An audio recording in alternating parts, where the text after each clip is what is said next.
ॐ यक्षाय कुबेराय वैश्रवणाय धनधान्याधिपतये धनधान्यसमृद्धिं मे देहि दापय स्वाहा।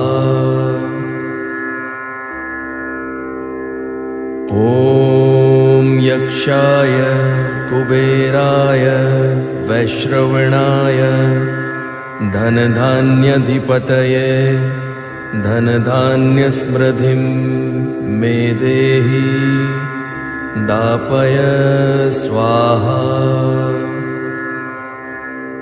ॐ यक्षाय कुबेराय वैश्रवणाय धनधान्याधिपतये धनधान्यसमृद्धिं मे देहि